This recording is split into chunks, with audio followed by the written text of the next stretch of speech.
Setelah penantian panjang selama 22 tahun, DPR mengesahkan Undang-Undang Perlindungan Pekerja Rumah Tangga atau UU PPRT dalam rapat paripurna Selasa 21 April 2026. Mengapa pengesahan UU PPRT ini begitu penting? Lalu apa saja poin-poin penting di dalamnya? Kita bahas. Pengesahan ini menjadi tonggak sejarah sekaligus penegasan kehadiran negara dalam melindungi hak-hak pekerja rumah tangga yang mayoritas perempuan. Undang-Undang PPRT bertujuan memberikan kepastian dan perlindungan hukum bagi pekerja rumah tangga serta menata ulang relasi kerja di sektor domestik dari yang semula informal menjadi diakui secara hukum. Hubungan kerja yang sebelumnya bertumpu pada nilai kekeluargaan tetap dipertahankan, tetapi kini dilengkapi kerangka profesional agar tercipta relasi yang adil, hangat, dan saling melindungi. Undang-undang ini juga dipandang sebagai langkah penting untuk mencegah eksploitasi dan berbagai bentuk perlakuan tidak adil terhadap pekerja rumah tangga.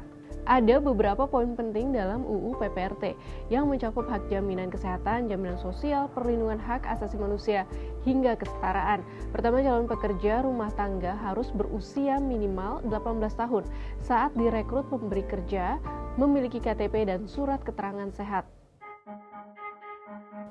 Perekrutan dapat dilakukan langsung maupun melalui perusahaan pemberi pekerja rumah tangga atau P3RT.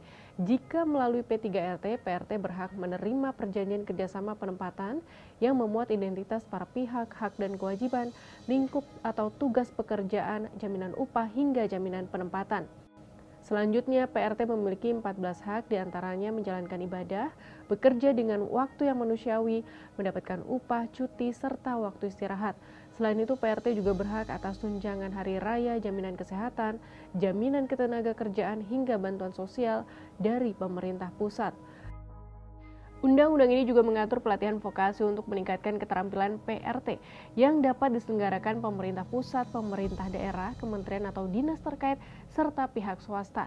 Adapun biayanya tidak boleh dibebankan kepada pekerja. Selain itu, aturan ini juga mengatur P3RT yang wajib berizin dan dilarang memotong upah, menahan dokumen, atau menempatkan PRT di lembaga non-perseorangan. Pelanggaran dapat berujung sanksi hingga pencabutan izin. Jika terjadi perselisihan antara PRT, pemberi kerja maupun P3RT, penyelesaian diutamakan melalui musyawarah di tingkat RT/RW. Jika tidak tercapai, sengketa dapat dimediasi hingga tingkat pemerintah dengan keputusan yang bersifat final dan mengikat.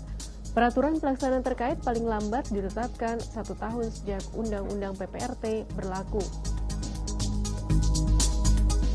Sahabat Kompas, semoga Undang-Undang PPRT tidak hanya berlaku di atas kertas, melainkan benar-benar menjadi landasan hukum dalam melindungi pekerja rumah tangga. Semoga pula aturan ini dapat mencegah terulangnya kasus kekerasan dan ketidakadilan yang menimpa PRT.